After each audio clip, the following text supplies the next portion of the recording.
Hello and welcome to Coach Talk, the show more interested in ideas and philosophy than facts and history. Now, my guest for this episode is Robert Yip. He's the Director of Esports and Director of Performance at Immortals in the LCS. We talked about a lot of interesting things in this episode once again. We covered how to learn from your mistakes as a coach, how to ask more questions, or even get more used to being more vertical as a coach, but also how to set up a staff team, exploring areas around building rosters, but for the staff. Now, if you like this episode, please like, share, subscribe. And if you're interested in exploring mentoring or the other coach support offerings that I have, feel free to reach out on Twitter and we can have a conversation. And now, without further ado, so Robert, what is coaching? The easy PR answer is coaching is different to every person, and it depends what you're coaching, where you're coaching, when you're coaching even, right? Going off of like developmental ages of people. But for me, the TLDR is coaching is finding an ability or finding a way or a method that can help the person that's in front of you in the best way possible, right? And the part that I like about coaching is it's extremely subjective. So your best way is going to be different than my best way and different than like the 1,000 other guys' best way.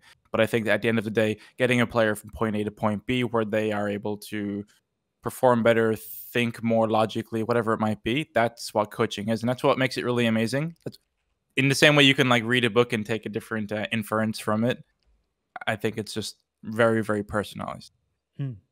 So how do you find that best way then? Failure. Lots and lots of failure. I remember I was in college and we were finished. We graduated. It was my MA in sports psychology, and our lecturer just goes, "All right, cool. Go out there and make all your mistakes." And we're like, "Huh?" Like, "Oh no, we have our education. You know, we have the book or whatever." And he said that you're going to make so many mistakes, and he said that make them in the beginning with the smaller teams. You know, you're going to be working with smaller teams in the beginning. And then you'll learn what works and what doesn't work. And more importantly, the fact that it isn't black and white. It isn't that it doesn't work and does work. It's that there are different times to use a certain tool or a methodology that will work and won't work. So you have to understand the why. And if you understand that, you should be able to not just, come across one issue or one problem and go, okay, this is the problem, so this is the solution. It can be very, very nuanced. A different player that you're working with will require a different tact, like less direct, more direct, or whatever that might be. So I failed a lot. I remember when I came into esports, into League specifically, but I started back in 2011. But in League, I didn't know anything about League of Legends. And I didn't know too much about esports in the way it was back then, which is we all live in a team house. We're all sleeping together in the same house. We work there as well. It's very all-encompassing. And I'm like, oh, well, I'm coming from traditional sports. If I do this, it'll be great because esports is so far behind. So I came in with that mentality, and I've seen a lot of people come into esports with that mentality. And I tried stuff, and it didn't work. I'm like, okay. Try something else, and oh, that one worked. But the first option that I tried maybe had worked on a different team. I just had to understand why and when. And that for me is just fair. That's what coaching is, right? You don't see a coach come straight out of get their UEFA badges and then just start winning trophies. And honestly, in a league of 20, 19 people can't win. So it doesn't mean those coaches are bad. And a lot of coaches you see, I'm going off on a tangent, you see will have a bad season, but they could be like a championship pedigree coach. And then they will have a bad season and, maybe even change club. And then they have a successful season. It's like, wait a minute, he was bad 3 months ago. Did he just get good? It's like, no. He just found out what worked for the team and blah, blah, blah. There was a Phil Jackson autobiography. It's a really, really good book. I recommend it. But for some of the seasons, it's like a paragraph footnote where he goes, yep, didn't have enough experience. Roster is too rookie and had a few injuries. Go next. And I think that's in League, if you do that all the time, you can invalidate every season. But it was a good way of kind of looking at, he understood why things didn't work or didn't click and that it was a transition year. So.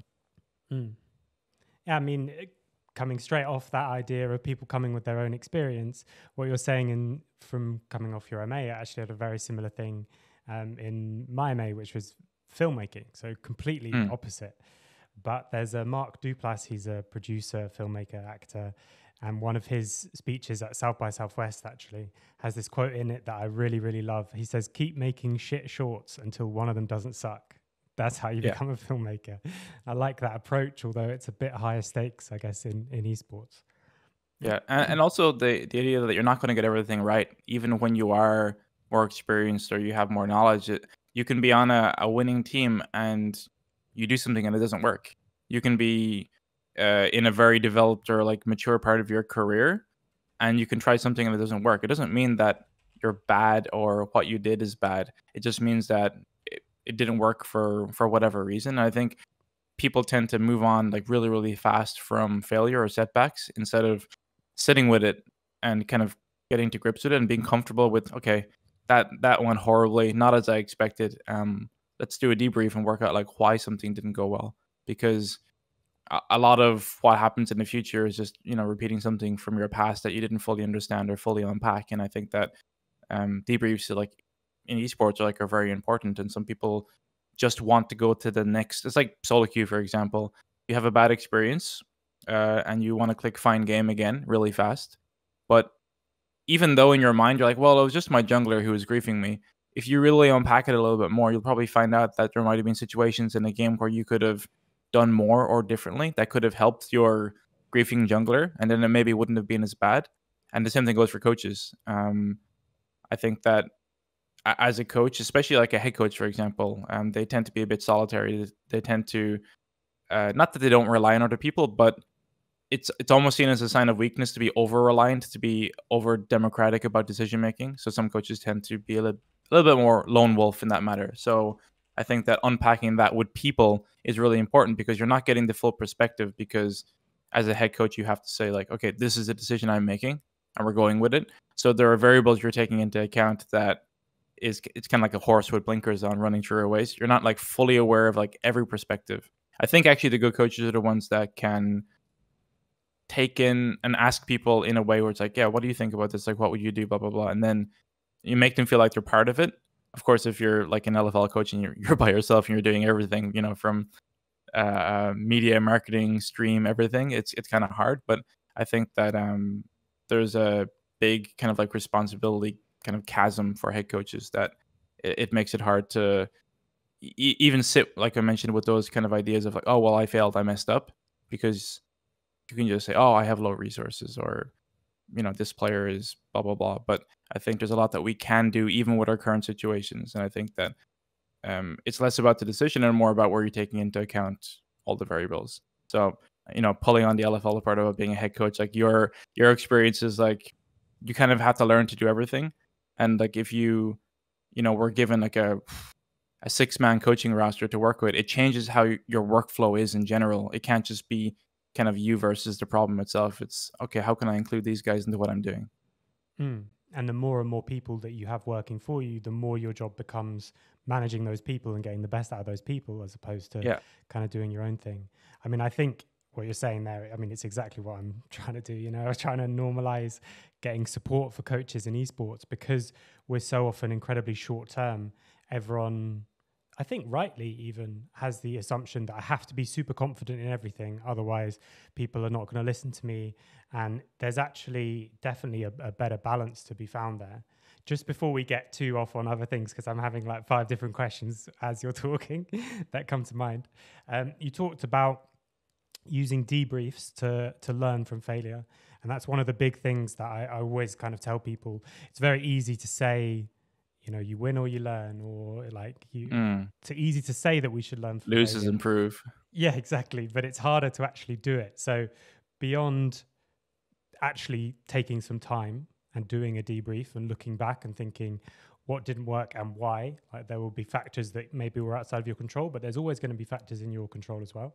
Do you have any other tips for people for how they can actually learn from failure rather than just fail and be like, well, it's okay because Rob said that I'm going to improve by failing? Yeah, I think that it's kind of like the American like positivity mindset, where you can be too positive about things, right? Like, you can't be totalitarian in your positivity mindset, because it means that even when it comes, you know, you're approached by a really horrendous situation, sometimes the human kind of response is to not be so positive. You know, you kind of be like, oh damn, like I can't believe that my car got stolen. You can't be like, oh, it's fine. This is actually good for me. You know, if you have that extreme positive mindset to everything, it's so far removed from the natural human response that you almost kind of like stand out in a bad way. So if I'm a player and my forwarder players are like, oh man, we lost the final, and then one guy's like, no, this is good for us guys. We're going to learn from this, and next year is ours. Like, it's like number one, too soon, and number two, it's like not a normal human response. But the same thing goes for coaches. If you always just go, oh, this is like failure is great, you're going to not like you're going to like search out failure or seek it out, but there is a strength in like the power of negative thinking where you try to come to a decision by thinking about all the things that can kind of like mess you up or you can trip over. Whereas positivity mindset doesn't allow you to think about those things. I only think about, you know, I manifest this into existence, like, and I think positively, and you have a more chance of it coming. Sure, you do. But in a competitive sport, for example, there are many things that you have to be prepared for. And if you don't take them into consideration, you have a higher chance of, you know, of failure. So I do like to think about all the things that can go wrong before I think about like what I want to go right and how to actually guide it in that direction. But it's kind of like I'd much rather have a map of icebergs if I'm steering the Titanic rather than just like I hope I avoid icebergs, because by the time you see them, it can be too late. So you have to be very preemptive about it. And I think that the biggest thing I would say is like, yeah, failure shouldn't be something that defines your career. But I think that if you have a support network, if you have a support system, those failures are a lot easier to, I guess, as hit as a speed bump and go over and continue going when you have someone to speak about it. But if you try to cover up every failure that you have, every mistake that you do, and oh, I'll just make some sort of external attribution towards it. So, oh, it was my player, it was the team, it was the draft, blah, blah. You can always, 100% of the time, always come up with some external attribution for why something didn't go how you wanted it to go. And unfortunately, that just means that you're never really going to learn. So I would say there's going to be something you could have done better. It's like just figure out what that was. But then there's always going to be something that you kind of really didn't have control over. And I think understanding those two makes it a lot easier to understand that the decision that you made or whatever happened is kind of like an amalgamation of different things. It's not you or other people. It's not black or white. If you look at when someone misses a chance, Ronaldo's always got his hands on his hips, looking around, like blaming his teammates, kind of a thing. And when you look at Messi, it's kind of like different. And it's always been a very, that's a generalization, of course, but you can always blame other people. And if you do, you're going to keep your confidence and keep your ego because it wasn't my fault. Like if I had full control, this wouldn't have happened. It's like, but you're never going to have full control. You're always going to be working under a GM. You're always going to have a strong voice in the team. You're always going to have like different things that can pull you away from full control, and you just have to control your part of it.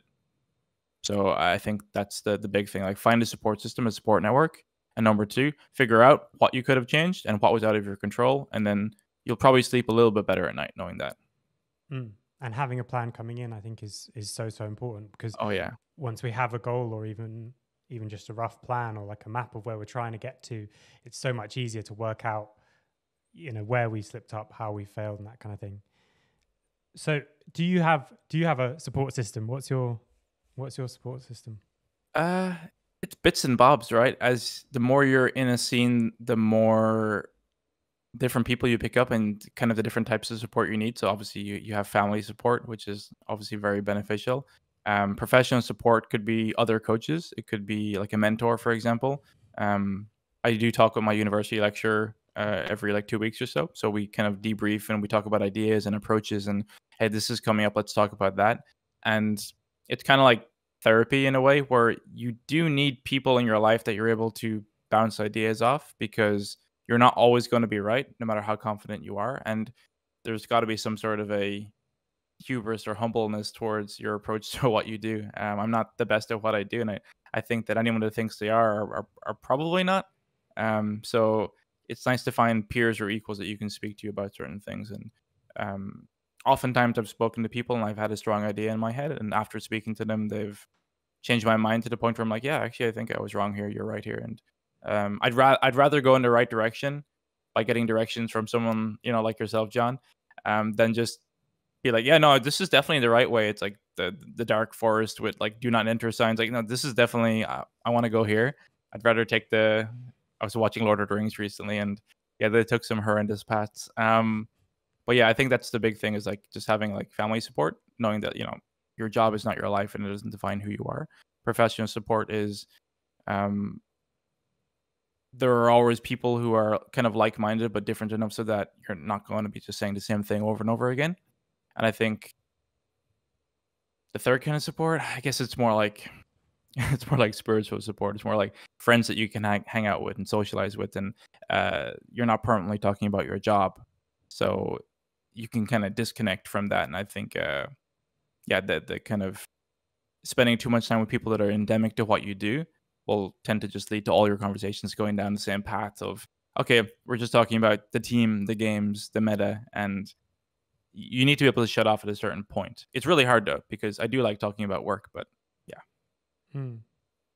Yeah, I think there's so much there. There's so much for people who are listening. I mean, I think it does come back to what we were talking about before, where because of the way that the system is sort of set up, ego becomes so important for coaches, especially people who are working more directly in the game. So I think people who are a bit more like performance coaches or maybe do both, it's a bit more familiar, the idea of talking through with someone in a kind of professional sense.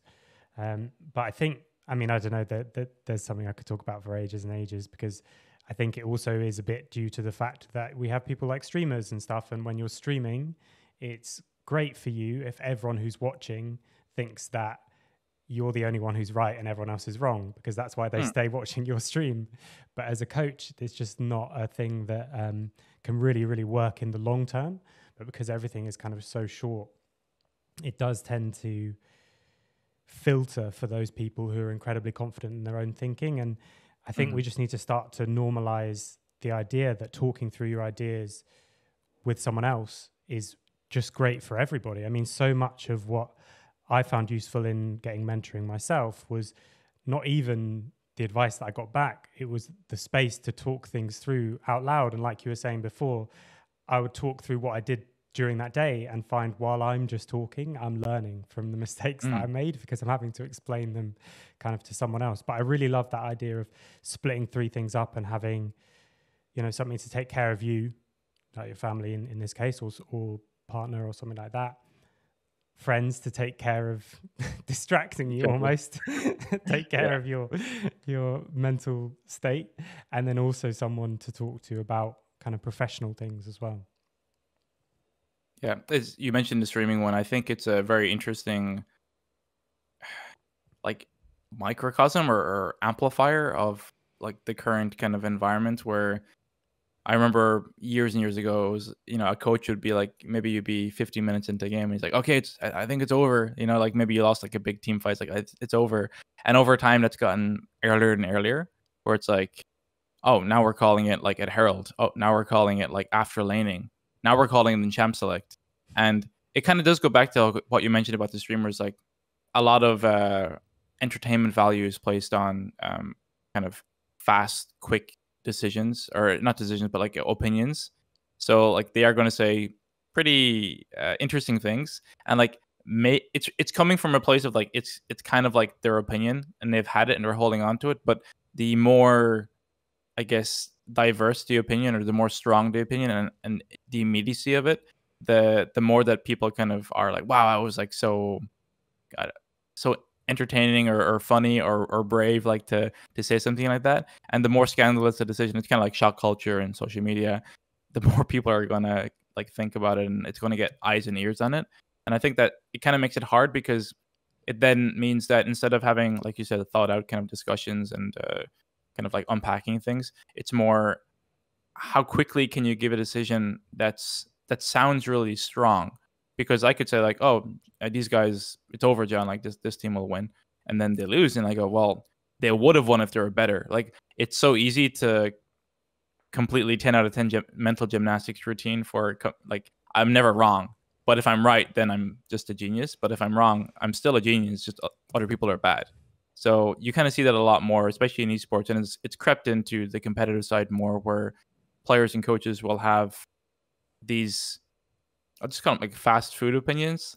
Yes, it comes from a place of like, I do believe it, but if you're unwilling to kind of, I guess, express it in a way that allows for different opinions, it's got no place in a competitive sphere. In an entertainment sphere, sure, I want some guy to be WWE. I want him to be saying like, it's like actually Jehovah, like these guys can't win, they're just so bad. Great. But if you start doing that and speaking in absolutes in a competitive setting, you don't allow any space for your teammates or coaching staff to actually have it. And even then you might be saying, well, it's just my opinion, you can give yours. Not everyone can give their opinion in that way, where it's as strong and kind of it almost makes, it makes the other person kind of like get a little bit more defensive, or like, Jesus, oh, I don't even know how to approach the situation because you haven't given me any room.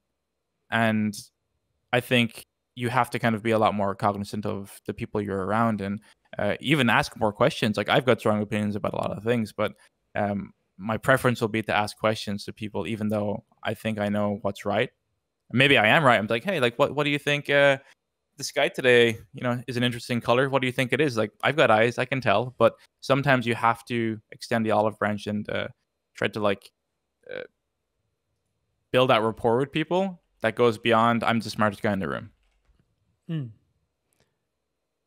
Again, I've got like 4 different questions. I'm trying to pick which one. There's so many different avenues. I mean, I guess the first thing that I would say is, even if you compare that, your description there, like this fast food opinions, dealing in absolutes, compare that to what you answered the first question, what is coaching? It's different for every single person, every single interaction. So there's just clearly no way that they can actually coexist. And yet it's because these streamers or personalities therefore seem to know loads about the game. Because if I'm saying it's over and you're not saying it's over, then maybe it's because I'm super smart and everyone else is wrong.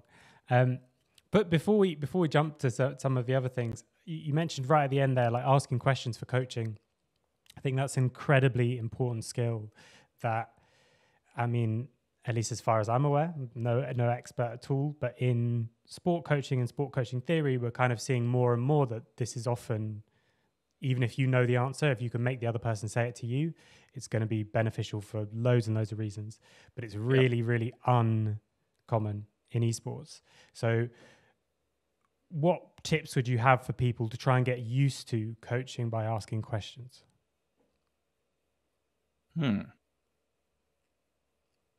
I think there are coaches I worked with that are like very smart about the game, and they will obviously they index on that, or they're going to give, oh, well, in this situation you should have done this. It's like, okay. Some players say that they prefer coaches saying like, oh, okay, just give me the answer. And the players will take the answer. It's like, I just be direct. I don't need to be led down the garden path. I just want to know what's right and what's wrong, or what I should have done. Some players say that. And I think that builds into the kind of the instant gratification kind of culture, the kind of limited attention span that we have.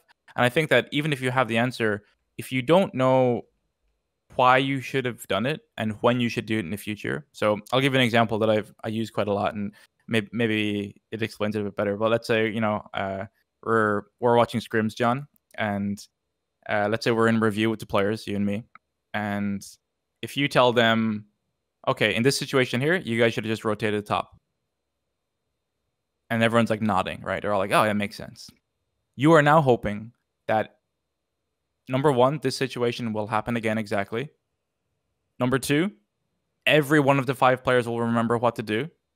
And number 3, we spoke about it in theory only. So we're hoping that they can actually execute on it practical wise, but they've never done it before. You're hoping for all of these things to happen at the same time, because in a review, you're like, oh, just should have gone top. And it makes sense to everyone. They all go, oh, yeah, that actually is the smartest thing to do. It's not the smartest thing to do that is the best thing to do, because sometimes you'll spend 20 minutes talking about something and you'll go through different iterations and you'll end up with the smartest thing. Like, this is, oh my God, this is so smart. You did that in 20 minutes together. You have 10 seconds to figure it out in game and do it. I don't think the smartest decision is the best one. It just depends on how quickly people can recognize it. But I feel like players themselves, it's better to teach them to kind of to fish, because they can learn like, oh, well, if this happens again in this situation, if I can recognize the triggers, I'll be able to come to an answer faster. So that's one of the best things as a coach, is try to figure out like, how much does your player know about certain things? And then reviews for me it's like a pop quiz and scrims where you try and figure out your enemy puts you in very weird situations. And as a coach, you try and figure out like, oh, wow, these are our big weaknesses and these are things we're good at. And you try to cover up the weaknesses and build up on the strengths and stuff, whatever way you want to go about it. But it's hard to get good at everything. So if you ask questions, you'll figure out if players actually have a deep understanding or not. It's not about having a shallow understanding. It's about deep. And if they don't, then you can work one-on-one with them. But if you tell them the answer, you don't know that they're actually going to remember next time.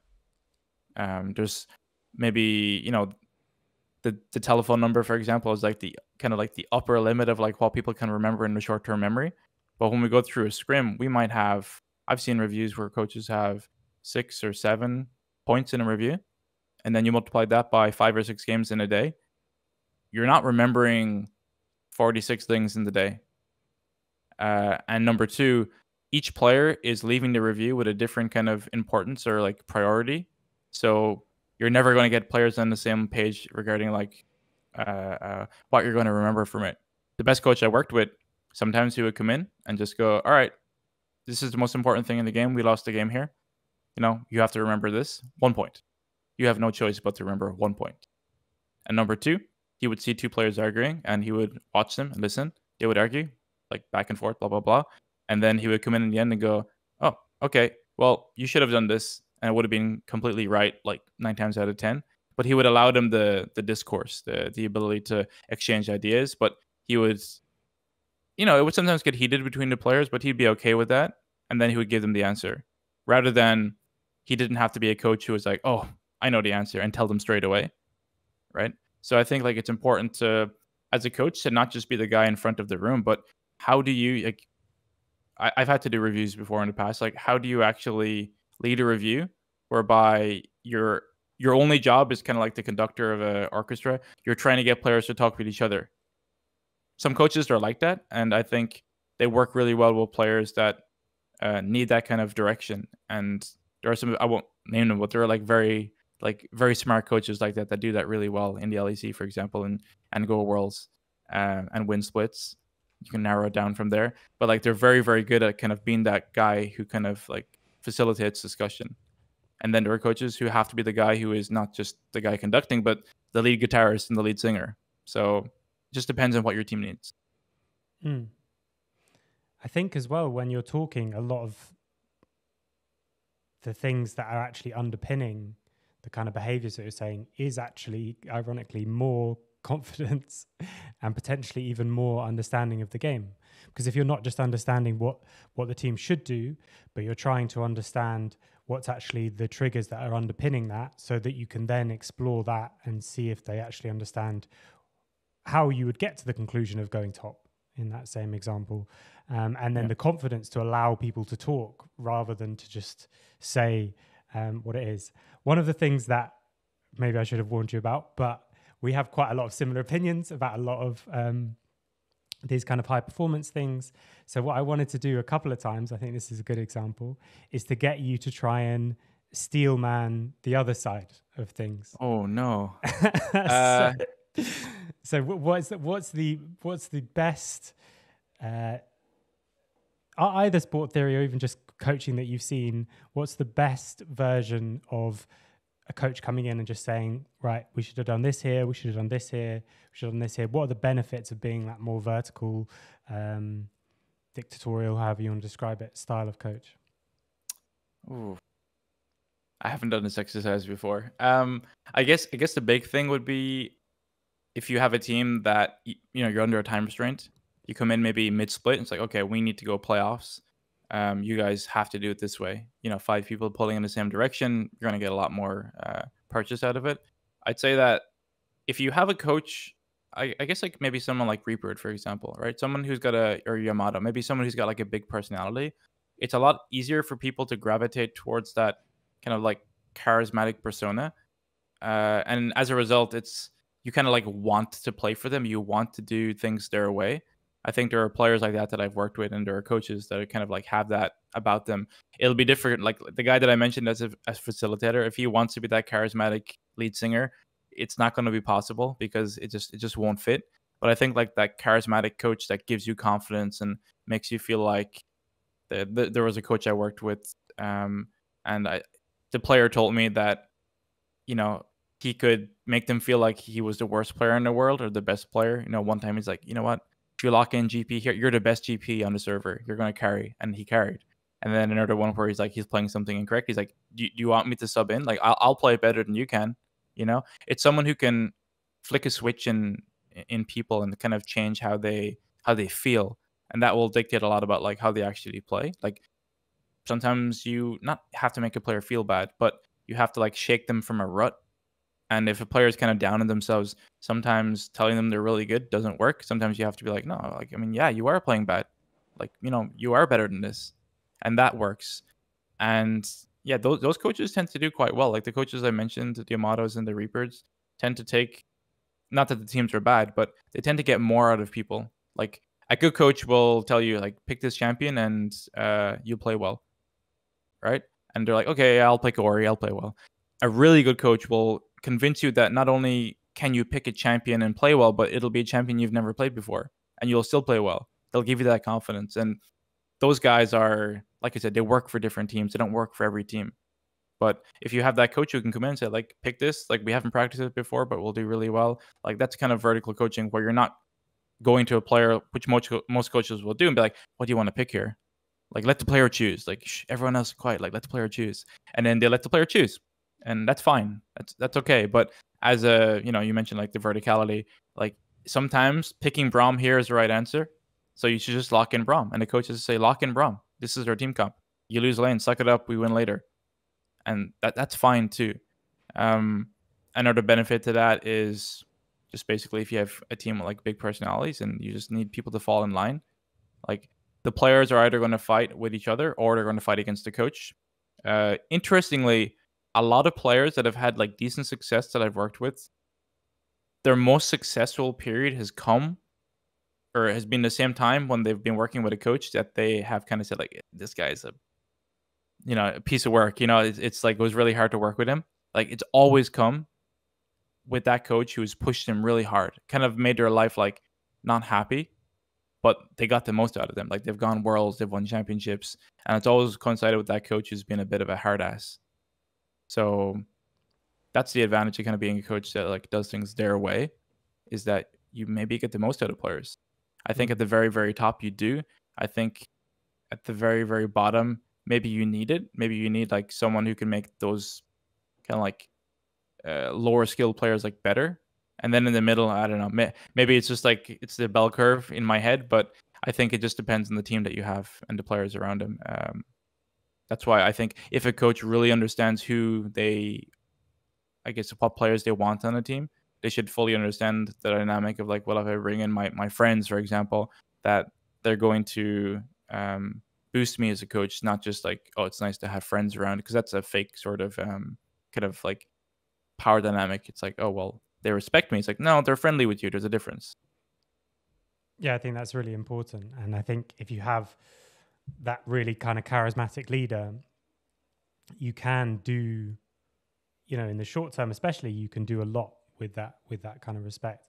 I think it's really good to call out the time efficiency as well. Sometimes we don't have time to get everyone's opinion. And also, if there's more than one mind on the team, you know, or not one. So if there's zero and no one's sure about what we should do, which you sometimes see with super teams, or ironically, you know, where there's either 3 different opinions on how we should play or 0 opinions on how we should play, and everyone's being so facilitative because they're all so flexible. Sometimes you do need a coach to step in and say, right, this is how we're going to do it. I mean, one of the things that I always work with when I'm working with coaches is to try and think of it rather than I'm either a vertical coach and person or a horizontal coach and person, but it's a tools. They're like a set of tools, and maybe they're different. And maybe, you know, for each person, there'd be some that you gravitate towards much easier. For me, I'm, you know, I could say I'm more probably like 2/3 towards the horizontal side of the spectrum. But that means I should still have access to occasional, this is, you know, some verticality that I can employ when We are in a situation that needs either time or direction, and vice versa. So getting used to just asking those questions. So if you are, if you're listening to this and you're just getting into coaching, or you want to even experiment and try and push yourself a bit, try some of the other side, whatever side you are. Find a coach who, if you're very vertical and you like doing the kind of LS 5v2 style thing, find a coach that you think is good who does the opposite, and see what they do and try it out for yourself, because I think you'll be amazed at how much you can get from the other side of things. What are your thoughts on, I guess, a coach who, let's say for me, I'm definitely more on the kind of like horizontal side of things, but let's say I'm like, wow, I saw this documentary and I just want to be like X coach who's like a very vertical style. And let's say I'm a young coach and I'm like, this is who I want to be. What do you think are the, I guess, pitfalls to trying to model yourself on a different coach as an up-and-coming coach? I think, firstly, I would take it back to what you said right at the beginning. I think the way that you coach will be different from me and different from anyone listening. So you can absolutely steal from good coaches that you see around you and you see on videos and stuff like that. But as you said with the mistakes, try and think about why they're doing those things, and if you agree with the reasoning in your situation as well. So the reason I bring that up is that a lot of times when people are really idolizing a coach, it's often from sport. And you talked about time constraints. That's massively amplified if you've got 20 people in the locker room as opposed to 5, because you don't have time to ask everyone an opinion of how we should play. Mm-hmm. You have to just come in and say, right, this is what we're doing. The other thing is that because the games are physical, people need much more energy, or, it's like the arousal theory type stuff. And so you come in with these great speeches, you can be Al Pacino in any given Sunday or something like that. And that's cool. And those are the clips that go viral. So think about that. I mean, it was actually really, I think, eye-opening for me when I was learning about coaching. It was at a school that were very rugby focused. So a lot of our examples were that. And I think one of the things that really stuck with me is that if you go into a rugby changing room, no matter the level, aside from very occasional people like maybe Johnny Wilkinson or someone like that, the fly half, the number 10, who's going to do it, basically his first job in the game is going to be a really skillful thing. He's probably going to have to kick the ball, probably, no matter if you're kicking off or not. He's probably sitting down. Our fly half used to have rain on leaves in the headphones all the time, sort of sitting, meditating. And the forwards, the big guys, are like punching each other and like bouncing off the walls, because the first thing they're going to have to do is tackle someone, and they have to, it's going to hurt. So trying to identify why the coach that you're idolizing does those things, I think, is really important. And if you still agree with that and you think, okay, I'm quite horizontal and I want to bring in some verticality, I would explore how to do that kind of in a way that's natural to you, but also a way that's easy to you. So the greatest one that I use personally, but I also tell other people to use, I've used it when I first went into the LEC, and you're coaching players who you were fans of. And it's the same with every new roster, is you can build up and agree on standards in a horizontal manner and then enforce them in a vertical manner. So if we talk about this rotating top example, here we're very horizontal, and we say, okay, what should we went mid here, but what else could we have done? And then we maybe identify some of these triggers, and we say, right, when this happens, we should explore going to the opposite side from them. Let's say that's why we were going top, because the enemy was going bot. And now once we all agree that, and I've got there from questioning, which is my more natural style, then I say either explicitly or I just do it. Next time, I'm going to come in and say, right, why didn't we go top here? Because we agreed we need to go top. And there you bring in that verticality, but you have the confidence to do it because you've got everyone's buy-in from the beginning, and you got that buy-in without your charisma and your natural charm and all that stuff that we talked about before. You've got there from drawing out from the players.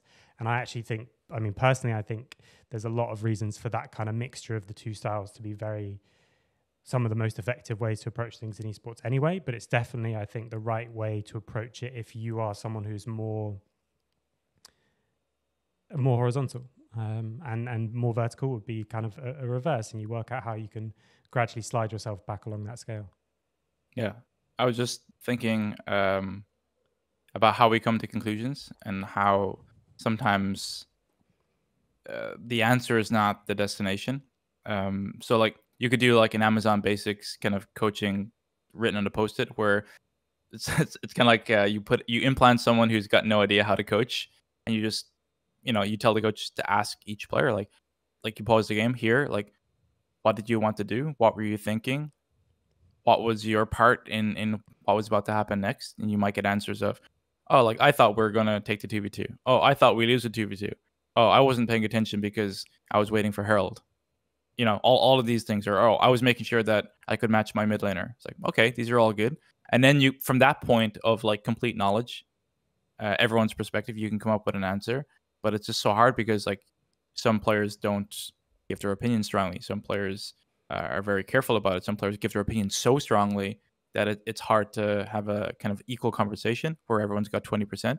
So like as a coach, I think you have to first get out that is, from your POV, like what your information that you had from your focus, what you're looking at in the screen, like what did you think was possible or what did you want to do?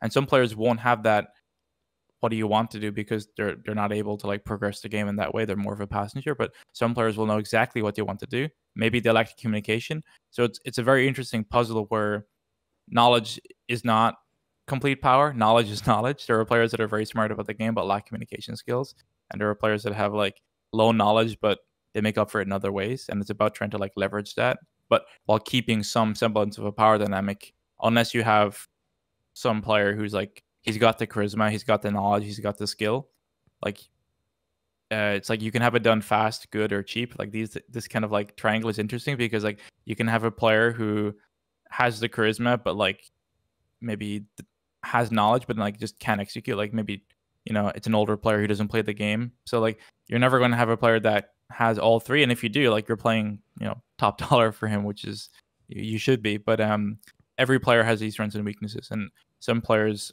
aren't able to accept that. Like you might say to a player like you're not like terribly smart. He's like, oh no, I'm very smart about the game. Or you might tell the player like you're approaching this in the wrong way. He's like, no, I've read books on it. Like this is the correct way of how I should be talking to people or with people.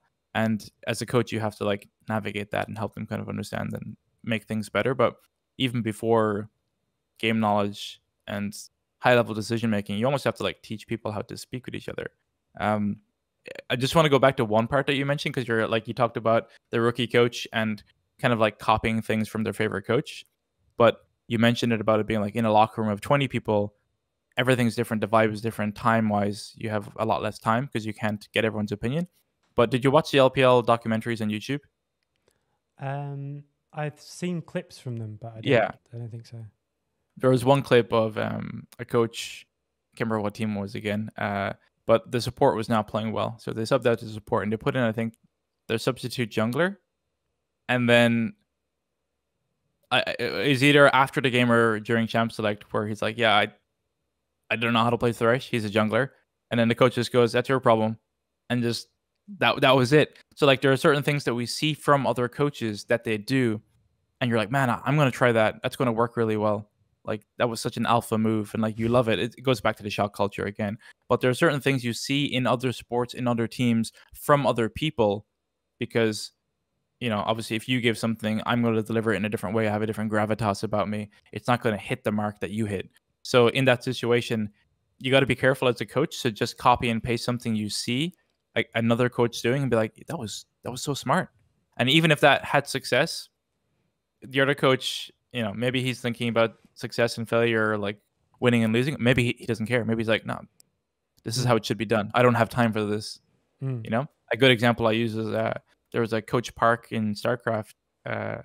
He was like kind of the new hotness back in like Team League and stuff. And he had an interview and I read it once and I was like, this is going to be great. It's going to be like a treasure trove of information. And I think one of the questions was, what do you do with a player who said he's lost motivation? And I was like, looking for the answer. And it was, just send them home and tell him to come back when he's found motivation. And I was like, damn, okay. You can't do that in Western esports, for example, because maybe you don't have a sub, or you don't have a player that's as good as him you can just like elevate. But in maybe in Korean StarCraft at the time, you have two or three guys that are in your academy that are just as good or just as hungry, right? So you don't have time to deal with like motivation issues or any other psychological kind of traits. So we just have to be careful about like how like what we're implementing. And I think that's why having colleagues or a mentor is good, because for me, and I think there was I saw a survey where it's like that's coaches' preferred method of learning is actually interacting with other coaches above workshops and videos and books. It's talking with other coaches, getting that kind of actual perspective, and then it's up to you to kind of figure out like which of these are me or can I do or will have the same effect. I mean, one of the things that I did with the coaches that I worked with before was we made a list of things that give me energy and things that take energy away. And there are a lot of meetings, especially over Discord, over video, that take loads of my energy. Like it's really difficult. I've got ADHD and it's really hard to focus. But talking with other coaches like this is the opposite, and I leave like really excited and like with loads of energy as well. So I think can completely relate to that. I think one of the other things from what you were saying with this example with the thresh thing is always worth to think about the kind of risk of these things as well. So I don't know what happened, but I'm assuming it didn't go horribly. But what maybe if it went horribly, they wouldn't put it in the documentary. So yeah, I assume. I think they lost, and I think that the support that they had, they changed them out eventually. But maybe that was the weeks and weeks of trying to help the support, and it didn't work. And obviously, if you've seen it happen over and over again, maybe at a certain point, it's like we have a 0% chance with the support. Maybe we have a 1% chance with the jungler playing Thresh. Maybe it should have been more of okay, we don't pick Thresh for the jungler. Maybe we try and find something he can play, which gives us a 2% chance of winning. But I think that you don't see what was nice about like the documentaries from other esports teams is that you get to see behind the scenes of like stuff that's not like the finished article. It's like in the moment it's happening, it's real, it's kind of like unfiltered. Whereas now you kind of just see a competitive update. If you or me is like, oh, we're making the decision to bench this player and we're moving in this direction. But that comes after weeks and weeks of trying different things to get to a point where it's like, yeah, I think there's nowhere else we can go from here. And then fans are sometimes like, you didn't give him a chance. He only had one split. But if you think about it from the team perspective, you've had 5 scrims a day for 7, 8, 9 weeks. You've tried different things. Some of the things that teams have tried or I've tried myself have been, you're like, wow, like that's a bit crazy. But only if you hear about it in a vacuum, if you're not like, this was not the first resort. This is when you've tried all the conventional things and then you have to fall back on your dark arts toolkit and to see if it works. And sometimes it works. Sometimes you just see teams that are just dysfunctional and then they do something and it turns it around. And, you have to try whatever you can to make it work for the player and for the team, because you never want to drop a player. You want to try whatever you can. But there are definitely certain cases of players being moved along in esports where it is the last resort because they've tried everything. And it's not we need more time. It's we've tried everything we can do and it just hasn't worked. And the fans don't see that part of it. They only see the stage performances where it's like, yeah, it's it's not bad. It's a bit shaky. It's okay. But that might be the actual supreme upside. Maybe that guy is just like 0-10 every single scrim because he doesn't care, and then on stage he's trying. It's just an extreme example, but there are a lot of things that go into why orgs make decisions. Yeah, I think that's why I tend to stay away from tier lists and all this kind of thing. I think they're fun, but from the outside, it's just so impossible to say. It's one of those. It is a cop-out answer, and I can understand why people get annoyed when they ask coaches, and it's like, well, there's just so much going on. And the other thing that I think is that for me, that there are players that have been performing badly that I definitely have kept, and players that have kind of been, as soon as they start performing badly, it's already like so much worse because it can be a different. If they're dragging everyone around down with them, yeah, it's suddenly to justify keeping them in that same situation is so difficult because you've got no guarantee that it's going to be fixable. So you've been in esports long enough to kind of see in the beginning of esports where players who are like very, very good at the game kind of didn't matter if their personality was kind of negative or kind of like toxic in a way. They would get picked up because they're just so good at the game, and that's changed over the years. But from like your perspective, how good does someone have to be in order for you to be like, yeah, okay, he's got all these negative sides, but I'm willing to overlook it because he's so good? Or is it just not worth it? Because this is, you read this in books for like American football and basketball. Like, you can't have that bad egg in there, but you can technically. Dennis Rodman's a great example of like, we need him. Like, he is one of the guys that we need, but that is also in a squad of 25 plus. Yeah, although, well, I guess again, there's sort of two things. It's like how they are as a teammate and how they are as a person. I mean, I don't know enough about Dennis Rodman, only from The Last Dance, basically, the documentary, which was amazing. Definitely check it out if you haven't. But I would say I'm definitely of the opinion that I'd rather have a hole than an arsehole. I like that quote. I think especially in League of Legends, but actually, to be honest, in any sport as well, I think that if someone is really actually making everyone around them worse, there's no level that they could be that would justify keeping them. I think especially in the West, but even just in general, there's just no one who's that good. Where, because it's such now a team game and all this kind of thing. But I'm not just saying like they're a bad teammate and they could be a little bit nicer to their team and all that kind of thing, because I actually don't think that teammates should be nice to each other. It's great if they are, but it's absolutely not necessary. And so if a really big thing for me is just thinking about it kind of in terms of energy. There's a thing from Clive Woodward, who was the first professional coach of England rugby. When he first came in, basically Northern Hemisphere rugby was even the gap was even bigger than it is now. And they had a kind of decent go at one World Cup, and he ended up getting rid of loads of people because he just decided, look, I'm not going to have anyone who brings the energy down. Anyone who makes other people around them worse, I'm going to give them one warning to say, look, your attitude is a problem, and if they don't fix it, they're gone. And he ended up getting rid of a lot of the people who were who everyone thought you should keep, the star players or anything like that, and then built an entire squad around this idea of we're all going to be making each other better. And I think if you get 5 people or 7 people, if you include the other staff, who are all genuinely high performing in their role and they're led properly and they all know what their role is, obviously in the game, but in the rest of the team as well, what you can do is incredibly exciting. And I think we're seeing that over and over again in esports, in League of Legends even, that the team is very different to the sum of its parts. It's not always more than the sum of its parts, but it's very, very different. And I think that's definitely what I would do.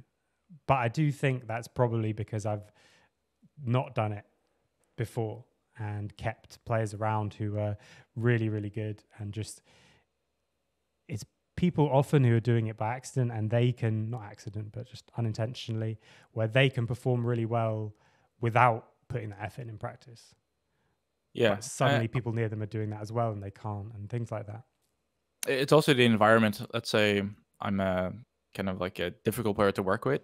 Sometimes in a team of 5, let's say we're scrimming or playing on stage, the environment that I've created due to my negativity, sometimes I am able to perform in that environment, but other people are not. So that just kind of like further, I guess, like highlights, I guess, me as a player. Like, oh, he's just the best player on the team. Sure, but he's creating that environment that's quite difficult to work in for other people.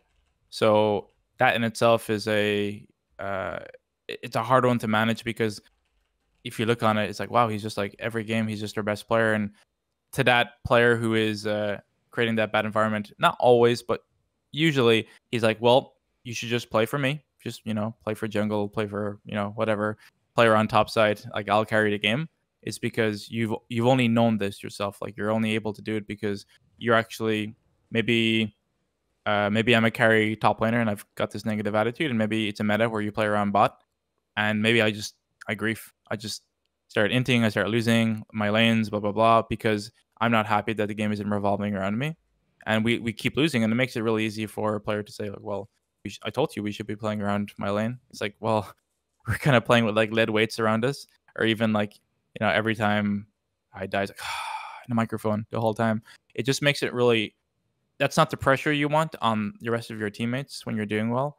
And I think, yeah, the Clive Woodward thing is interesting. I think you need to have that buy-in. I think I remember he went to Southampton after to work as a director of football or something. But it, even if you have a great pedigree and a kind of a great idea of what you want to do, unless you have the buy-in and like full autonomy of everything, even if you are super successful, and he was at the time, he had he had won the World Cup in England.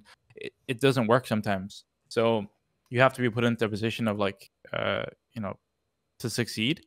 So that kind of goes back to like, as a coach going into a team, you have to, and sometimes you're put in a bad position. Maybe you've been in that position yourself where it's like, all I can do is like, I've inherited these players and some of them I wouldn't keep, but you spend most of your time playing kind of like counselor to people, like putting out fires and making sure that everyone's okay. And at the end of the year, it's like, oh man, like this is coaching, but it's not like, it's almost like not high performance. It's almost like it's kind of looking after people. And then at the end of the year, you can make changes and whatnot. But not every coaching job should be just spent taking care of players' like personalities and egos. Some of it should be. A big portion of it, is, but it's kind of hard if that's what you have to do from the get-go. If that's your job as a coach. Yeah, definitely. And it can stunt the growth of people that you wouldn't even realize. You can't really see someone's potential because you're having to spend all your time doing something else. I think one of the things as well that we're sort of talking about here that I think is really important in esports is that a lot of times people and players, I would say, don't take the leadership aspect of things seriously. And that's through no fault of their own, because quite often they've never asked to be a leader. They've just maybe been around long enough or were successful on a previous team. And so everyone's like naturally looking up to them. And what I mean by not taking it seriously is that thing that you were saying where, or kind of the positive side of what you were saying before, where there are some people who do thrive in a really kind of harsh environment. And that can also be incredibly high performing and, really direct, really even brutal. That's, I think, part of high performance. We're talking about the top fractions of a percentage of people. But if the person who's your, let's say, oldest player or the person that everyone's looking up to, he prefers it like that, and he doesn't think about, okay, I'm a leader on this team. What's actually best for the team? What kind of environment is best for the team? Instead, just what's the best environment for me? Then you can kind of naturally fall into that state that you were saying, I think, where he's making everyone else worse to make himself better, and then it just splits the performances even more, and so then the fan perception is even more, and it's just like a never-ending loop. And it can be, I think, due to no one's kind of fault in a way, where it's like, look, a lot of these are people who've been playing since they were young kids and are now in a position where loads of people are looking up to them, and we need to make sure as coaches that we're working with them and talking about it as a skill that they need to develop. And actually, in my experience, has been some of the most effective things that I've done with people. Just being like, look, do you realize that everyone is looking up to you? And we need to think about, what do you think is best for this other guy on your team, this really young guy, or this guy who's never won anything and you've won 3 times or something like. And actually, it has in the past at least been the moments that have really pushed someone forward, which has been absolutely great. But it is something you need to take seriously. Yeah, first thing to pop into my head is I work with a coach who was a player that had worked in an environment that was like very high pressure, cutthroat situation where it's like everyone's direct. You fight for your opinion, and that's how he thought teams should be to be good, to be the best. So there was a disconnect between the environment that we had and the environment that he grew up in that he felt was correct. So like that's a tough I guess distinction or like difference or contrast between his experience professionally, successfully, and what he wanted to build. So it's kind of interesting. Like if you had a player who was that guy who wanted to be very direct, very like we're in it to win it, versus kind of like, hey, let's work it out. It's a hard one to navigate because I mean you could probably talk to someone like you said and say like, hey, like how you approach people is having this effect and you have to change it up. But there are some players that have very strong opinions about different things, about how things should be done or the game should be played or whatever it might be. And they've had so much success with it in the past, it's difficult to change their mind. What would you suggest for a coach to do for players that have I wouldn't say like very strong opinions, but I would say like strong opinions that are different from even like, let's say you have 4 other guys that see things the same way and you just have that one guy who's just like, no, that's not how LPL does it. It's not how I'm doing it. Well, I think when it comes to the in-game, it can be maybe a bit easier because hopefully we can find a way to kind of test both theories. And again, I would always make sure that when I'm talking about testing theories, I'm not testing, I'm going to use the same example. We should rotate top here. But the theory that I'm testing is the triggers behind it and the systems behind that play. So I think when it comes to in-game, it can be a bit clearer. When it comes to an environment where one person wants a really direct and really even hostile kind of environment, but I mean that in a positive way. I couldn't think of a better word at the moment.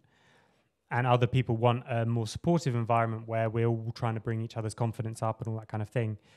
I think it has to start with just conversation. You have to make this kind of thing conscious. And no matter what, if you end up with something that sort of works, but you haven't talked about it, I think it's a mistake from the coaching staff. And so, you could luck out and make it, get it a workable atmosphere without doing any effort into putting any effort into it.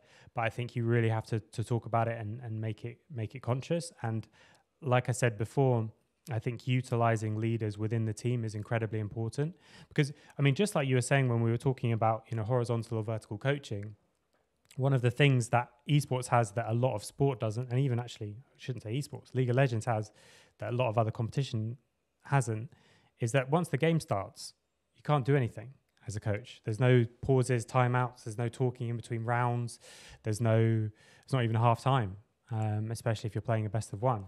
So just like the fact that you need to make sure that your players understand things so they can solve in the game, you also need to make sure that everyone is clear about the kind of thing, like the leadership that needs to happen in the game, not from what do we do, but how should we act and how should we behave and that kind of thing. So having leaders within the teams, and I even have like official captain, and I work with the captain on leadership skills and on what do the players need. And we go through the comms and we say, okay, actually I know why you said this, but do you see how it impacted this other person? And that kind of thing I think is really important. So that would kind of be my way to start it. And I have a lot of things that I like to do with a team to build up a culture that we can at least have a map and a area that we're aiming for. And I think that is just super, super important. But I mean, another thing, I mean, we've actually talked about this briefly before, but another thing that we have in Europe is that so much of the culture of the countries is incredibly, incredibly different. And it's like, what do you do about that? How are you going to, in a year, try and mesh together 20 years of living in a certain way? So it might not even just be, I've been on a team that was really direct, but actually just everything about my culture is direct. I mean, I always say it's been brought to light a lot for me in the last few years. Married to someone, a Ukrainian woman, and living in France is like the two opposite ends of the spectrum, and it just so different. And traveling from one to the other, you see everything is very different, and it's very natural for it to flow into a game. And so we need to talk about it, and we need to be open about it, because not only will that be good to start us off on the right foot, that also starts to give the players the tools, like you were mentioning earlier, so that they can actually express themselves and be comfortable saying, either I'm not sure what you mean by that, or that was really harsh. I don't think or stuff like that, which if you're going to be the player the first time someone says that it's you, like that's a lot to ask. Whereas if you build up that from the very beginning, let's talk about it, let's discuss it, let's build up a vocabulary that we can use, then I think you're in a much better spot. But for me at least, I don't think there's a right way. I think that will give you the best chance. But unfortunately, I don't have a way to do it kind of fully. What about you? How would you go about it if you're let's say you're coming into a team, so you can't do the roster, but you've got one player, really successful player, just come off winning, maybe not winning worlds. We're working the West after all. I'll take Baker. It's okay. Yeah. Just coming off winning whatever tournament you're in, wants it one way and everyone else would prefer it another way. Like, how do you go about that? Kind of depends on their personality. If they're loud and outgoing and they have these kind of divisive opinions, then it can be hard because they almost can't help themselves from speaking up. Then it just becomes quite difficult because you're going to have to put a muzzle on him unless you can change his mind. But if he's the only loud person in the room, then it's hard because now that you've created this kind of like gulf of an opinion. So it's so strange because it changes one player and it changes the complete dynamic. If you have a second person in there with an opposing but equally strong opinion, then you got to take those two guys away and talk with them and make them work it out, and then the other three lads will just wait for you to finish your peace talks. If you have let's say another player who is like, even let's say swayed very easily towards an opinion based off of like someone else, then you have to be careful because he doesn't really have a strong opinion. He's just going to latch on to whatever. Maybe you have a player who gets really introverted and kind of like he kind of zones out whenever these things are happening that don't involve him. Then it's hard again. Maybe the guy who has a strong opinion is very good at incorporating other people in a good way. Maybe not. Maybe he has a strong opinion against a particular player. That's really hard. Maybe not. Is that person even aligned with you as a coach? You have a good relationship with him. It's so difficult, but most of it revolves, like you said, around conversation and communication and working out like where the common ground is and like how much that person is able or willing to change in order to move towards whatever common theme or thread or middle line that you have as a coach for the team. I had the thought when you were talking about like the different countries in Europe. Obviously, I'm from Europe too, but you would think that people in Europe, every country is like quite progressive compared to, let's say, America, which is kind of like it's kind of like half-half. But in Europe, everyone is so used to the different cultures in Europe, and they're so used to interacting with different people all the time of different cultures. And obviously, you add in the progressive element that everyone is quite conditioned to be around people that have different outlooks and perspectives and cultures. Like you can build a team in Europe of 5 different countries, and there's a good chance that the differences in countries would not cause an issue, right? So I would think for the most part, because you're like I've met a person from every country in Europe probably before, so it's like it's like he's Swedish, he's Polish or whatever, he's French. Like it's just there's more of a general kind of like like it doesn't matter he's from a different country, but what will matter will be like personality differences or differences in the game. And because of people always talk about how a player in America, for example, that maybe is very direct. Oh, it's like maybe he would do better in Europe because they're more direct over there. That might be the case. I think. Why do you think people in Europe are more direct than Americans across the ocean? See, I would first say actually that I think, while obviously there's more differences in people than there are in groups of people, like there's more differences in people from England than there is between English people and other countries in Europe. I do actually think there's a really big difference in the way that we approach things. So, for example, Eastern European people, again, very broad strokes, of course, are incredibly direct. Even the languages are more direct, and so everything is much more direct and structured. And people British people and French people, I think would be on the furthest end of the direction of the indirect. Everything's covered in this kind of like layer of niceness and that kind of thing. And it's stuff that you wouldn't even really realize. And that's why I think it's important to be aware of as a coach, because it is a good thing to come into a team and think these are all from different places, but it doesn't matter. They're all just people. But actually, I think someone in the organization needs to be aware of these differences and the problems that they could cause. So, I mean, just as a silly example, there's a thing that we do. At least I don't know if it's in Ireland as well, but in England, where you're all having dinner, so like over Christmas, for example, and there's like one last, I don't know, sausage or something, and the thing that you do is you say, would anyone like the last sausage? That's when you want to eat it, and everyone else is supposed to say no, you have it, so that then I can have it.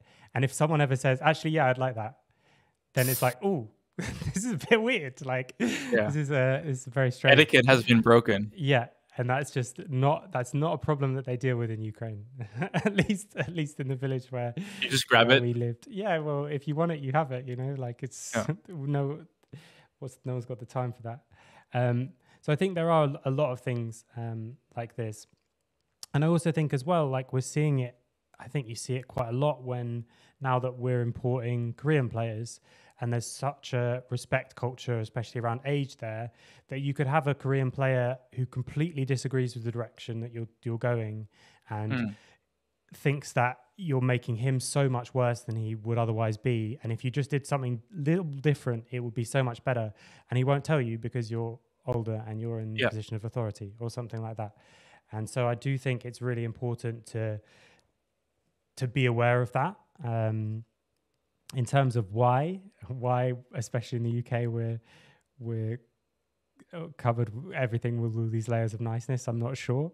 But it's just so in everything. Like, I'm sorry for writing you this email, starts so many emails and stuff like that, which is just a completely unnecessary thing.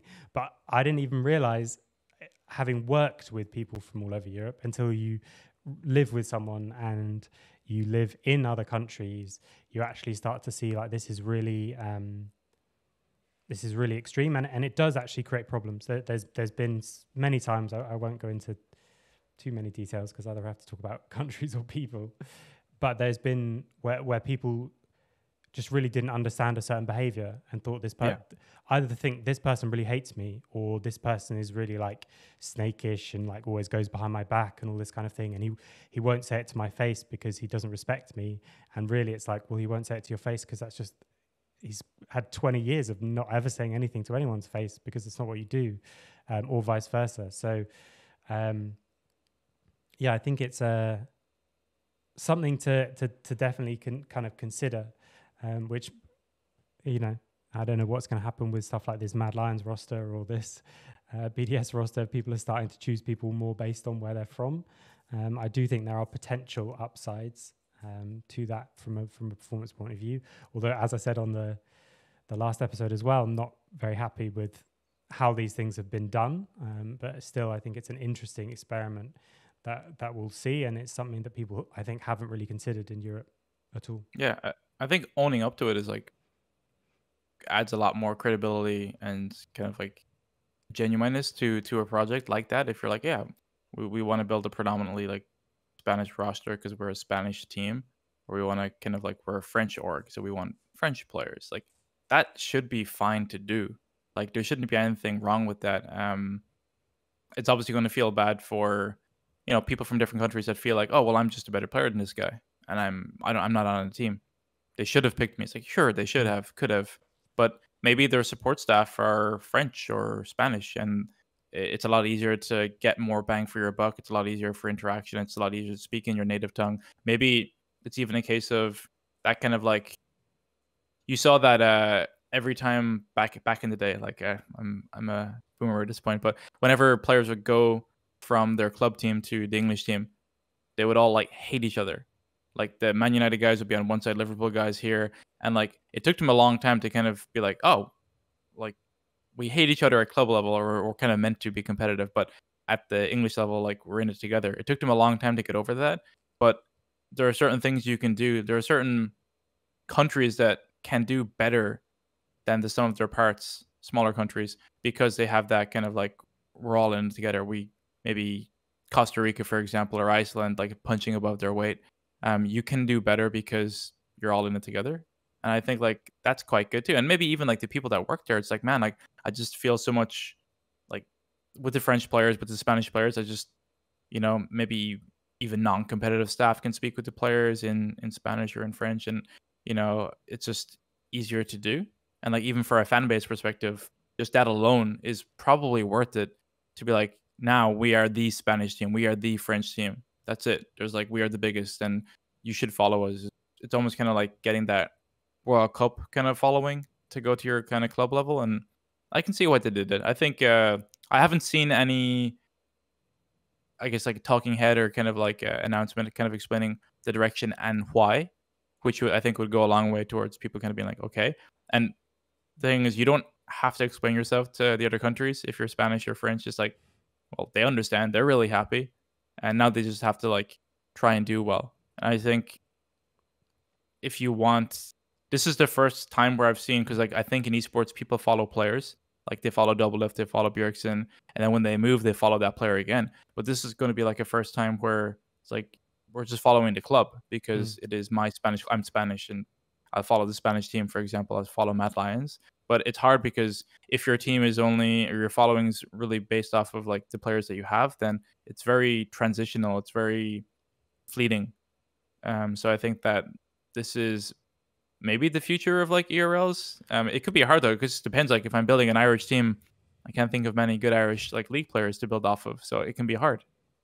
But they're big enough to be self-sustaining and big enough to have enough good players to come that way. And best case scenario, they shock a few people, finish higher, and maybe it even encourages more people like in the Spanish ecosystem, younger players, to be like, oh wow, like this is where I want to end up. Yeah, I mean, I think it really, really could be the future. Partly for the marketing and making sure that actually works and actually have a chance to become a kind of profitable thing, but also because that's a big reason why people love sport so much. Yeah. Football or American football or whatever you follow. It's your town, your dad's team, his dad's team, so on and so on. And it's like belonging and all that kind of thing. And, having worked in the LFL, it's just so different. Honestly, it's just so much better with working with clubs who have a real fan base that is incredibly passionate. It just makes everything better and everything more fun. And,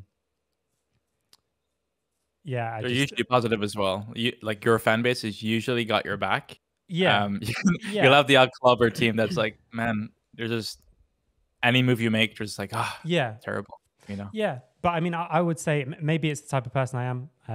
I'm very confident, I guess, as a person. So maybe it's because of that. But I would absolutely take it with all the bad stuff, as opposed to the other way around. I see, I see people kind of every, whatever it is, KCX or it was EU Masters, or every time someone plays against KC and it's like the movie star thing, and everyone's making comments about like, oh, don't boo movie star and stuff. When you're playing against KC in France, like as someone who's been booed by KC fans a lot, working with Solari, they even like came early to the game because we were playing the game before and booed the person who was giving our interview and stuff like that.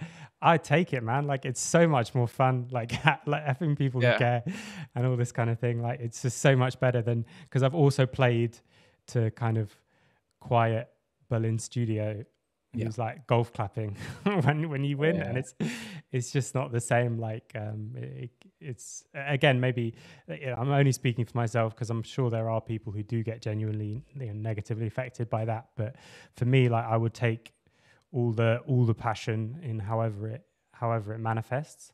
So I mean, we'll see how they go. That leads me on to, I want to touch on a couple of things before we get to the quickfire questions at the end. But one of the things that's really interesting about your position, because So you're director of esports and director of performance at AMT. So we were talking before about how some coaches, they might do really badly in one place and then really well somewhere else, or really well some in one place and then really badly in the next place. So I was thinking, as you were saying that, well, it's kind of your problem because you have to find coaches. So how do you approach that? Because I do think that's one of the areas in esports that we struggle with, is finding staff and coaches. Yeah, I think the first part is it's hard because, like, if you look at the track record of like different teams and maybe a coach has worked or hasn't worked, I think it's sometimes, I mean, not sometimes, it's always really easy to see in hindsight. Of course, this guy didn't work for this team. Like, it's obvious, but you have to kind of look at your decisions and look at like other teams' decisions in the moment and be like, okay, like it's kind of like for your tier listing as well, John. Like, if you were to write it down, put it in an envelope, like think about it, put it in an envelope, and then just like look at it at the end of the split and be like, okay, like how far away was I? Were the things that I thought would happen, did they happen? And then like it goes like really, really deep where you're thinking about player interactions, the coach, champion pools. Like, it's too much work for one person to do that for like an actual like really deep in-depth tier listing. But that's what you should be doing. You shouldn't just be going like, oh, well, on paper this team is just better. It's like, might be, but how often does a team who's better actually end up where they should end up? It's like, it's very hit and miss. So finding a coach, I think, I would say if you're starting from scratch, you try and figure out, like, if you, let's say if you're the director of esports, you try and figure out, like, if I work with this coach, like, can we have a good working relationship, or is this going to be a hard person to work with? And sometimes you have to bite the bullet and say, yeah, he'd be hard to work with, but he has a pedigree of getting the most out of players. So it's like, okay, it's a good place, and you go from there. It's like kind of doing like your pick ban phase. I'll start off with first pick this coach because he gets the most out of players, and then you're going to look at players and build different rosters and figure out from different roster configurations if that coach would work with it and how. Not just like if yes or no, but how would they actually work with it? Like, how do you see it working? And I think the only way to do that is to actually have been involved in esports for long enough to understand what doesn't work. Like we mentioned at the very, very beginning, the failure part. And you might go and be like, okay, I think we lost draft, but I think the first pick is still good. And you mix up players again. And maybe you end up going like, yeah, we can't first pick this. Like, we just have to go with a different coach. We'll go with a facilitator coach because these players are on the market. And this is like from scratch, you have nothing to begin with. It's equally hard and equally easy at the same time. But like, if you have a team of like 3 or 4 players, picking a coach is probably going to be easier because you already know those player personalities. So I think that coach, TLDR, has to work with existing management and existing players, and you have to understand why. And we did a pretty good interview process with coaching staff, I think, and we had different approaches and different perspectives. But I think that for us, for example, like a little bit of insight is for the last, I think 2 years ago or so, or a little bit more, we had our director of esports and we had our head coach who were like bigger guys. They had big personalities. They walk into a room and you kind of stop what you're doing and you listen to what they have to say. Like, they're very commanding presences, and we lost both around the same time. So for our perspective, it just makes sense to bring in a coach who has a big presence, who's able to like come into a room and kind of like command your attention or command your respect, because we're missing that organizationally. So that's kind of where we index into, where we felt like we're missing that as an org. If we had a CEO, or if we had like someone who was who was like kind of big personality, who was kind of outgoing and stuff, maybe it was like let's say Jack for C9. It's like, maybe we don't need that guy because maybe they would kind of be like oil and water. We just need someone who can kind of execute on his vision, etc. So it really depends on like if you're taking into consideration like literally everything in your org, the existing support staff, existing players, the owner that you have, the management style that he has, the goals of the org, and if you can figure out what works. Obviously, some priorities are going to be like higher than others, but I think you have to take into consideration as many things as possible when you bring in a coach. And then the players is the same thing again. It's like, try to figure out your coach, his workflow, how he likes to get things done. And even then, coaches can be wrong. They can be like, yeah, I want to bring in my boys. And it's like, nope, you're bringing them in for the wrong reason. Like, these guys might be better, for example. So It's that balancing the line of like a well-oiled kind of like car engine. Like, oh yeah, it doesn't break down. Like if you want to replace parts, they're cheap. Or it's like, we're not going to get very far very fast. Or I'm actually going to like try to build this high performing engine that, you watch F1, it's like, well, car broke down. We're out of the race. It's like, damn, okay. Like it's risk versus reward in that sense. And I think that maybe the transparency that orgs don't have that can kind of like highlight the fans like what you're going for and why. Because I think that it's really easy for people like me and you and other people to look at other teams and go, man, what were they thinking? Like they must have been drunk when they're building the roster. But every team is kind of like indexing towards that. I like to play a game where I look at every roster when they're completed and try to figure out like, not out of like player power, but out of like how the coaches and players will work together, where they will finish. And then at the end of the year, kind of reevaluate and figure out like, did those things kind of happen? And there's only been like, I'm like a gambling man. There's been certain situations where I haven't figured out why a team has been successful. Like, I don't know. I still don't know. Like, I'll pin it on someone or something, but sometimes it's hard to be like, they just were good. They were better than some of their parts. And it's easier for like the super teams to be like, well, of course they failed. It's a super team. But I think that not all super teams fail. I think it's a lot more obvious when they do, because they're meant to finish in a high range at a certain like first or second place. But yeah, I think that's really useful. I mean, even that idea of knowing what you're looking for and then looking for that is already an improvement on some of the things that we used to do, and unfortunately some of the things that some places still do. And if you've got players already, you can build a coach that's going to fit with that. But at the very least, you're there, so who's going to work well with you, I think is a very, very good starting point. This might not be something that's possible kind of when you're on the spot like this, but along those same lines, are there things that, what do you think a staff team needs? So you said it's important for you to get a kind of leader because you had some and they left. So one sort of charismatic leader. What else do you need from a staff team, which I think, I assume you'll agree, is an easier way to think about it than my head coach needs this, this, and this. It's more, what do I need from my whole team? To like round it off? Yeah, like, well, there'll need to be a certain level of game knowledge, I guess, Yeah. as well. So a leader, game knowledge. What else kind of comes to mind? Yeah, I think if you have game knowledge and you have a charismatic guy, it's great. It works out really well. I think one part that teams don't index as highly on is the social part and the energy part. So the social part is like, do you have someone on staff who is, kind of down to like go grab food? It's down to like, do things with players. That's down to like organize a barbecue or a hot tub night or a movie night. Like, do you have someone that does that? Or is it more of a, we need to do a team bonding session? Like, it's very clinical.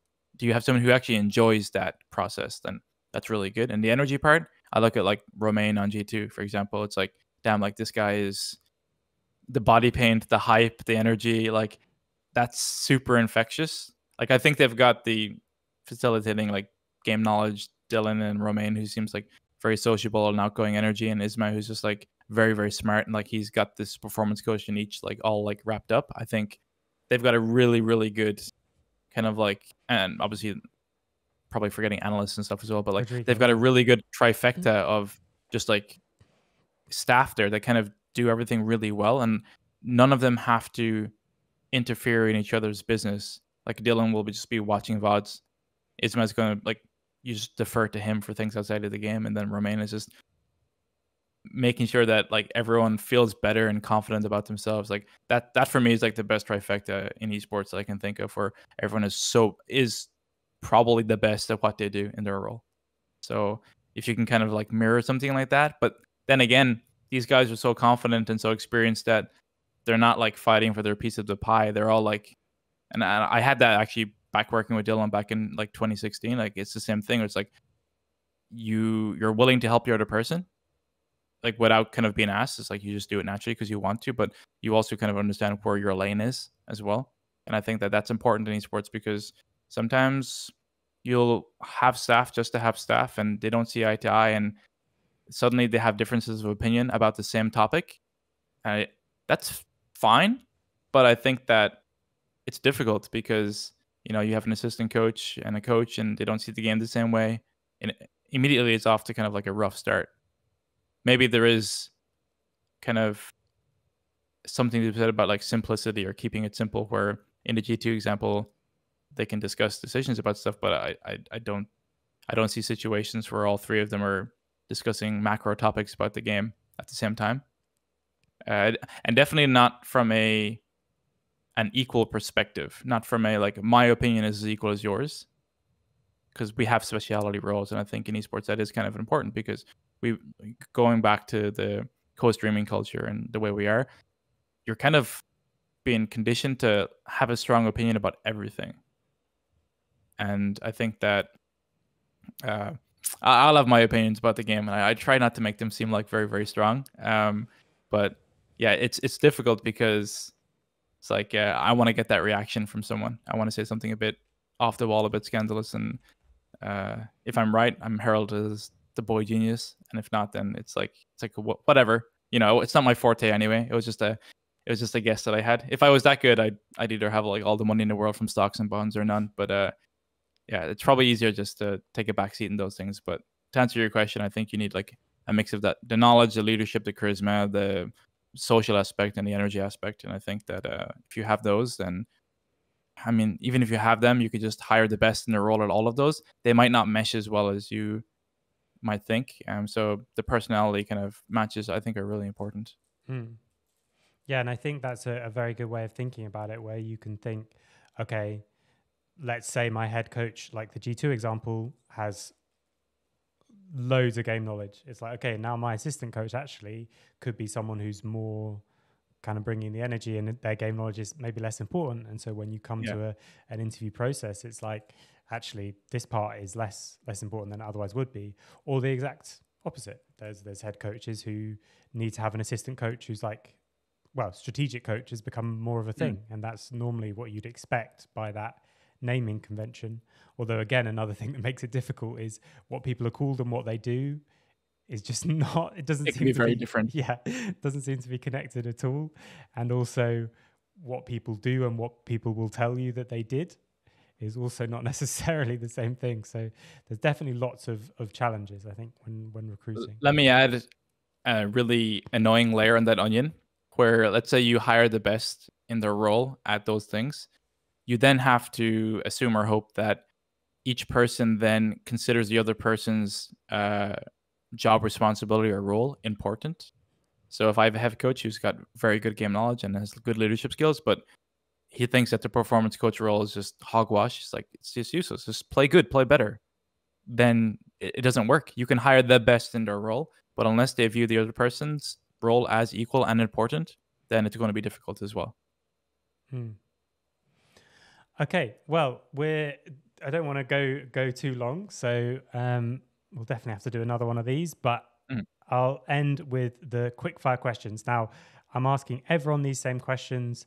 Partly the comparison is fun, but also because I want to show that, just like you said at the beginning, we all come in with these completely different ideas and approaches and can all make our way in this space. And that's one of the reasons why I love it so much. So we're going to start with an exercise that they do on the England team, actually, which is hero, hardship, and highlight. So who are the coaches that you look up to or idolize? Could be now or early on in your career. Just who comes to mind, esports or non-esports, whichever. Outside of esports, I'd say like Jose Mourinho. I think that how he creates buy-in, how he creates the us versus them mentality, I even saw the behind the scenes for the All or Nothing on Amazon, where really humanized him a little bit more than even I thought he was. He's got the best intentions for players, and if they're willing to, you saw the Dele Alli situation where like he was like, you can be just so much better, you have so much potential, but Dele Alli wasn't willing to, like, I guess, join him on this journey. So it's like you have to be willing to, see believe in a me that believes in you. You have to be able to like see the best in people and in yourself. Otherwise, he can't help you as much. So you got to accept the kind of like the carrot and the stick, because they both mean well, even though you're like, oh wow, a card, that's great, but the stick can also mean well too. In esports, probably Dylan. I think at the time I appreciated Dylan. He was the first coach I worked with, and I think over time I've appreciated, like, it's weird because he had a bad rep before for a bit, even though he really only had like 2 bad coaching experiences that probably weren't like the best fit for him, and then the ones that he did really well, like on Immortals, on Fnatic, on G2, he was set up for success there. So I think Dylan, he's just made me kind of understand that he was really good at what he did, and he had a great respect for other people's roles as well. So it was very easy to talk to him.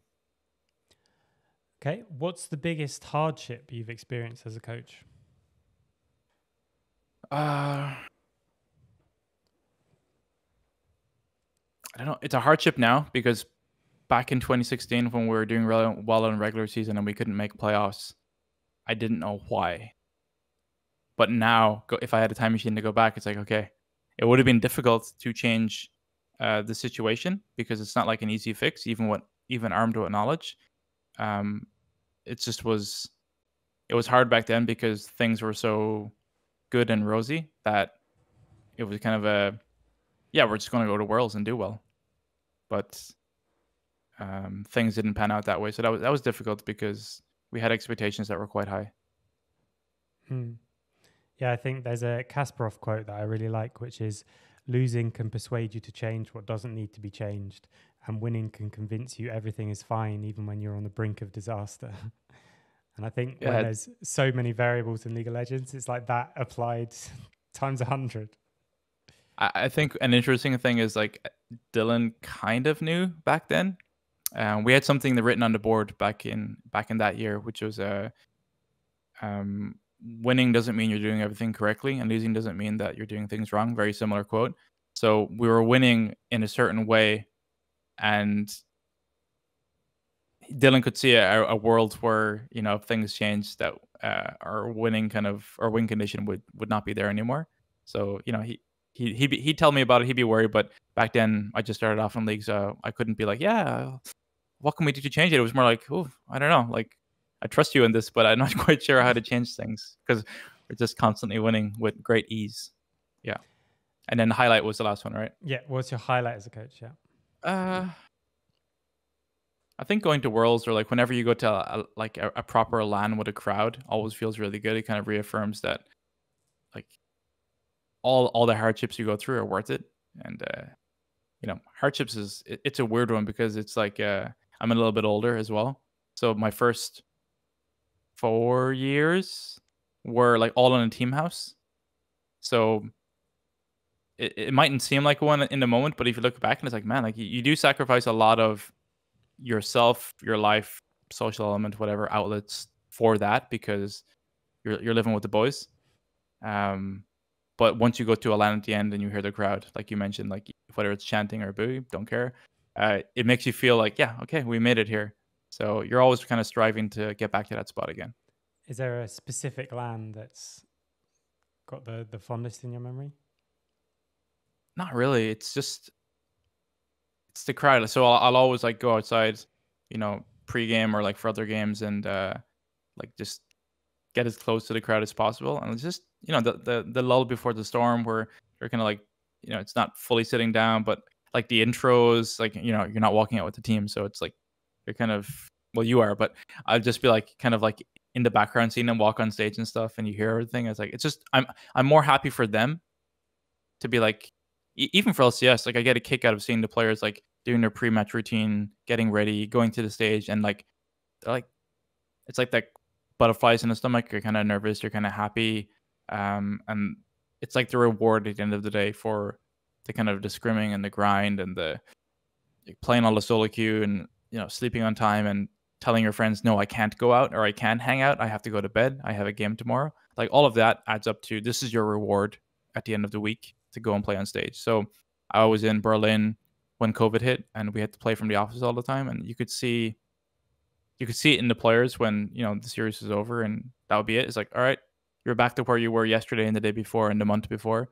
But then when you went back to the studio, like people just became more. Great. Okay, last couple of questions. Yeah. what are 3 non-negotiable behaviors that people around you need to buy into? Just turn up on time. Everyone's time is valuable for whatever we're doing. You're in charge of your mood and your energy. If your mood is low, find out something that makes you happy. If your energy is low, do something that will pick it up. Don't come in with low amounts of either. And the third one is a more difficult one, but before you give your opinion, try to find out what the other person is thinking first.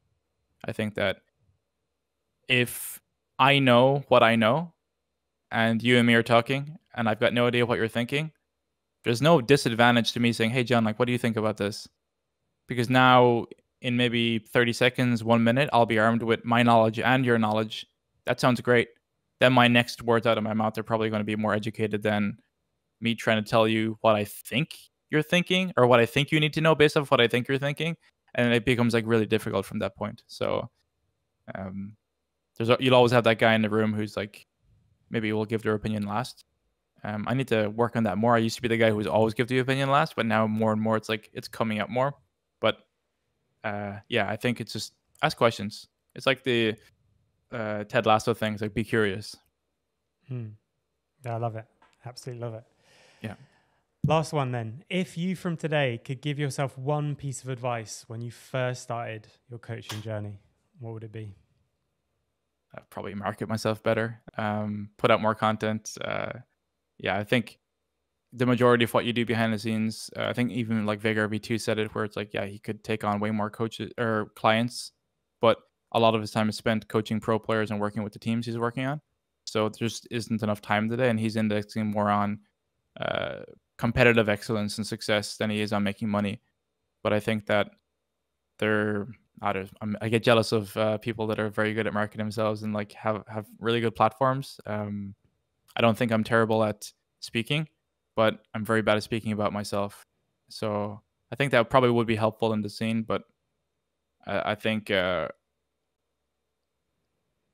anyone that works in esports like probably has found success along the way, and there's reasons for it. But like just because this is not a me thing, but it could be conflated to me. But anyone that like hasn't found success or hasn't done well, there's probably reasons for it. There's probably like you can look through someone's like tournament history and kind of work out like, oh well, you know, they did poorly here because maybe they had a player who, you know, had girlfriend problems, or they had a player who had an injury or something. Like they're, you know, two kind of like common things, or they had just, you know, an owner who was like really, really involved and made it really difficult. So you just have to be kind of cognizant that the value that this goes all the way back to the beginning of the conversation. You are not your results. You know, there are reasons why things happen. You like, it's a weird one because in esports compared to traditional business or sports, in those kind of realms, the more experience you have, the more value you have. Like, oh, you've got 20 years experience. Whereas in esports, it's almost like a kind of against you in a way, where it's like you're always looking for that new novel thing, that rookie player, that like new coach. You're kind of looking for something that has that unlimited ceiling or potential. And I think that experience is something very valuable. A lot of the age for esports players is like increasing slowly. Not like every role, because it's kind of like Dota, where like your carry role is probably going to be younger. But I think that experience is really important because you need people who understand, like I said, what works and what doesn't work. And even players being the glue guy, being the guy who can pull people together, that tends to come from experience, because you need that to be able to play the role that the other 4 guys need you to play. But yeah, marketing is probably it. It's a weird one, but yeah. Yeah, I think it's often something we don't kind of really consider, but it is part of your, well, maybe not part of your job, but definitely part of the way you can do your career. I definitely made that same mistake early on. There was a... Oh, you're flying now, though. Thanks. Yeah. I'm putting a lot more effort into it, at least. I'm taking your advice. But there's a photo from a tournament where we're on stage with a Czech. Mm-hmm. And I'm not a small person. I'm like 195. And I know I'm in that photo. I know I'm on stage because I remember I was holding up the Czech. Yeah. And yet the article and the pictures that went with it, I can't see myself in the photo. I'm somehow behind people and a check. Like I was so completely invisible for so many years at the beginning of my career. I had an interview once on a stream where someone asked me like, "Oh, is this the first time you coached a team?" And I was like, "I've been doing this for like 6 years. I've won events that you were in and all that kind of thing." Internet cut out. Oh, you're back. We're back. Okay. Well, I think that will be a good time to end it then. We'll just have to end it on the internet cutting out. But thank you very much for coming. As always, loved the conversation. And we'll definitely have to do this again. Yep. Thanks for having me on, and really great talking to you as usual.